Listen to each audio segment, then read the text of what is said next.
मैं डॉक्टर प्रेम खापीकर, नवजात शिशु एवं बाल विशेषज्ञ, आस्था चिल्ड्रन हॉस्पिटल, रामदासपुर, नागपुर। जी सर, आज वर्ल्ड प्रीमेच्योर डे के इस अवसर पर हम आपसे विशेष चर्चा इस कार्यक्रम में बातचीत करेंगे प्रीमेच्योर जो बच्चा होता है उसके बारे में।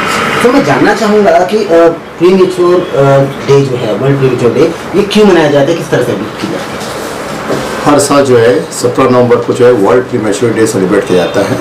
इसका जो मुख्य उद्देश्य है कि प्रीमेच्योर डे होती है लोगों में जागरूकता पैदा करना, जिससे हम प्रीमेच्योर बच्चों के बारे में जो है, जिससे हम ज़्यादा से ज़्यादा प्रीमेच्योर बच्चों को सर्वाइव कर सकते हैं और उनको एक अच्छी ज़िंदगी दे सकें।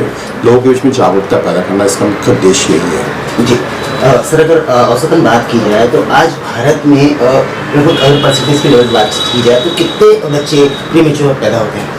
हर साल भारत में 2.6 करोड़ शिशु पैदा होते हैं। उसमें से तकरीबन 10 से 15% बच्चे अर्थात 30 से 35 लाख बच्चे जो है समय से पहले पैदा हो जाते हैं। नॉर्मल जो प्रेगनेंसी होती है वो 40 हफ्ते के अगर शिशु 37 हफ्ते के पहले पैदा होता है उसे कहते हैं हम लोग प्रीमेच्योर शिशु। तो 30 से 35 लाख, और यह जो प्रीमेच्योरिटी का इंसिडेंस जो है धीरे धीरे इंडिया में बढ़ते जा रहा है। और इसमें से जो है 30 से 35 लाख में से जो है करीबन 3 से 4 लाख बच्चे जो है पहले महीने के अंदर ही जो है उनकी मौत हो जाती है। जी क्या प्रमुख कारण हो सकता है सर प्रीमेच्योर बच्चे पैदा होने का, क्या कह रहे हैं? प्रीमेच्योर शिशु होने का जो इंसिडेंस है धीरे धीरे इंडिया में बढ़ते जा रहा है। इसके जो मुख्य कारण है, मतलब मदर की एज कम है, 20 के नीचे है, मदर की एज 35 के ऊपर है, मदर का जो BMI नॉर्मल BMI 18 से 25 के बीच में था, मदर का BMI बहुत ही कम है, अंडर वेट है, या मदर बहुत ही ओवर वेट है, 25 के ऊपर BMI, या बहुत ज़्यादा ओबेस है, या फिर जो है 2 प्रेगनेंसी के बीच का इंटरवल कम हो जाता है। काफ़ी बार जो है मदर में जो है न्यूट्रिशन स्ट्रेस, मदर का न्यूट्रिशन स्ट्रेस भी अगर बहुत ही पुअर है, या पहले भी जो है पहले प्रेगनेंसी प्रीमेच्योर डिलीवरी हो चुकी है, बार बार एबॉर्शन हो चुका है, तो ऐसे कंडीशन में भी प्रीमेच्योर होने की संभावना ज़्यादा रहती है। या मदर के जो है यूट्रस में कोई प्रॉब्लम है, यूट्रस में पर्दा है, बाइकॉइड यूट्रस है, या कुछ सर्वाइकल प्रॉब्लम है, तो उसमें भी होने की संभावना ज़्यादा रहती है। और खासकर जो अभी सबसे कॉमन जो कारण देखने में आ रहा है, कुछ अगर प्रेगनेंसी में कुछ मेडिकल प्रॉब्लम हो गई, जिससे मदर का जो है ब्लड प्रेशर बढ़ गया, 6 महीने के बाद जब ब्लड प्रेशर बढ़ना चालू हुआ, तो उसकी वजह से क्या होता है, शिशु को जो ब्लड सप्लाई प्रॉपर नहीं पाता है, उससे शिशु की ग्रोथ अच्छे से नहीं पाती, और काफ़ी बार में जल्दी डिलीवरी करनी पड़ जाती है। काफ़ी बार जो है पानी कम होना चालू हो जाता है, पानी का लेवल कम होना चालू, इसे कहते हैं हम हेलिकोहाइड्रोमनास करते हैं। दूसरा जो सबसे कॉमन कारण देखना है पीस डिलीवरी, स्पेशली जो IVF ट्रीटमेंट के द्वारा जो प्रेगनेंसी हुई है उसमें ट्रीटमेंट होती है, उसमें क्या है काफ़ी सारे बहुत सारे शिशु जो है 8 महीने के पहले ही पैदा हो जाते हैं। उसके बाद जो है काफ़ी बार ऐसा होता है कि बच्चे की ग्रोथ प्रॉपर नहीं हो पा रही, मतलब इंटरटरेंट ग्रोथ रिटार्डेशन, उसकी वजह से भी प्रीमेच्योरिटी करानी पड़ जाती है। तो ऐसे मेडिकल प्रॉब्लम जो कि अब ये धीरे धीरे इंसिडेंस धीरे धीरे बढ़ता जा रहा है, तो इन सब कारणों की वजह से जो है प्रीमेच्योरिटी हो जाती है। प्रीमेच्योर बच्चे जब पैदा होते हैं तो कौन कौन सी तकलीफें, कौन कौन सी दिक्कतें इस दौरान आती हैं? सबसे पहली चीज़ है कि प्रीमेच्योर आज पूरे वर्ल्ड में जो है नवजात शिशु की मृत्यु का सबसे मुख्य कारण है प्रीमेच्योर बच्चे पैदा होना। तो उसमें एक तो जो है जान जाने की संभावना ज़्यादा रहती है, और बहुत सारे बच्चे जो प्रीमेच्योर बनने के बाद जो कुछ बच्चे बचते भी हैं तो उसमें लॉन्ग टर्म हेल्थ इशू भी बहुत ज़्यादा रहते हैं। कई बार जो है लॉन्ग टर्म हेल्थ इशू बोला जाए तो उसमें एक डिसेबिलिटी रहती है, लॉन्ग टर्म डिसेबिलिटी, विकलांगता है, मतलब शारीरिक और मानसिक विकलांगता होने की संभावना बहुत ज़्यादा रहती है। बहुत से बच्चों में जैसे जो है सेरेब्रल पॉल्सी हो गया, लर्निंग डिसेबिलिटी, स्कूलिंग प्रॉब्लम हो गया, इन बच्चों की जो आगे जाके फिजिकल हेल्थ भी पुअर रहती है। साथ में इनको जो है बार बार जो है सांस की तकलीफ, निमोनिया, और बड़े होकर बहुत सारे प्रीमेच्योर बच्चे जो है मोटापा, ब्लड प्रेशर, डायबिटीज ऐसी बीमारियों के शिकार होने की संभावना प्रीमेच्योरिटी बहुत ही ज़्यादा रहती है। आमतौर पर सर देखा गया है कि लगभग 9 महीने का समय बच्चा पैदा होने में लेता है, लेकिन आजकल देखा जा रहा है बहुत ही कॉमन हो चुका है कि समय से पहले बच्चे पैदा हो जाए। क्या कारण हो सकता है, क्यों? समय से पहले जैसे अभी मैंने आपको सभी भी कारण बताया था, लेकिन जो सबसे बड़े समय से बड़े मैच्योर होने के जो डिलीवरी होने के जो कारण इंडिया में बहुत ज़्यादा बढ़ते जा रहे हैं, एक तो इसमें कि मदर की जो बहुत ही लेट मैरिज हो रही है, मतलब मैक्सिमम प्रेगनेंसी 30-32 के बाद में हो रही है। मदर का जो न्यूट्रिशन स्टेटस भी काफ़ी पुअर रहता है, या तो काफ़ी सारी मदर जो है ओवर वेट रहती है, ओबेज रहती है, बहुत ही अंडर वेट रहती है। साथ में उनकी फिजिकल और मेंटल हेल्थ, लाइफ स्टाइल भी अच्छी रहती है।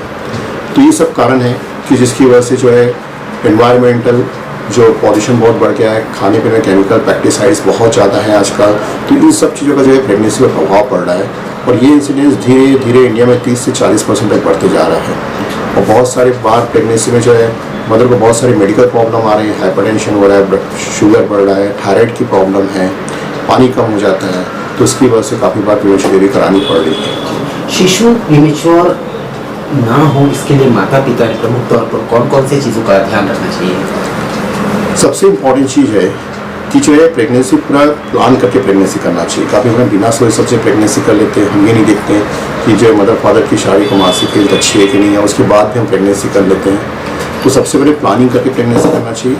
और स्पेशली जो है मदर फादर को जो है, अगर स्पेशली पहला बच्चा प्रीमेच्योर हो चुका है या फिर आप हेल्दी प्रेगनेंसी चाहते हो कि बच्चा पूरे समय पैदा हो, प्रीमेच्योर ना हो, तो उसके लिए सबसे इम्पॉर्टेंट चीज़ है कि आपको एक प्री प्रेगनेंसी काउंसलिंग कराना चाहिए एक्सपीरियंस डॉक्टर से।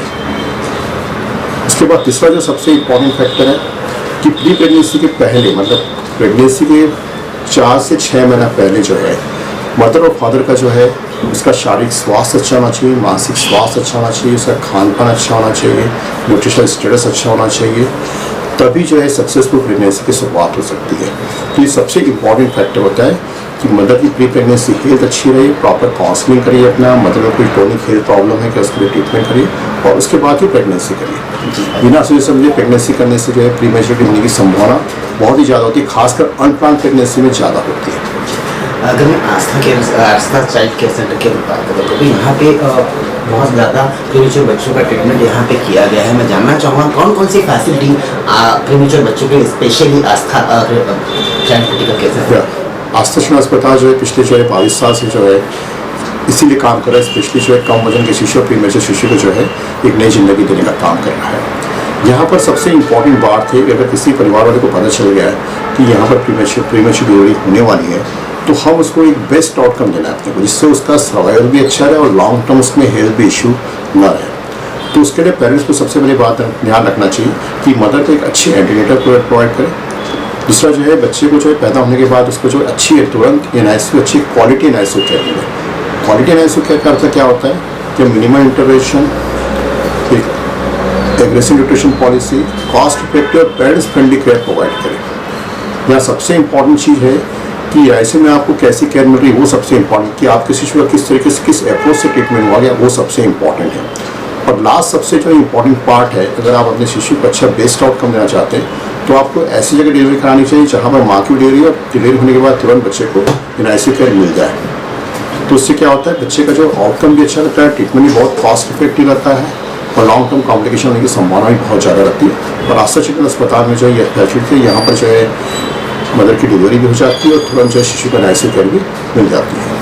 चैनल के माध्यम से आपको देश दुनिया के जो दर्शकगण आपको देख रहे हैं, किसको आपसे परामर्श लेना है या संपर्क करना है, किस तरह आपसे वो जुड़ सकते हैं?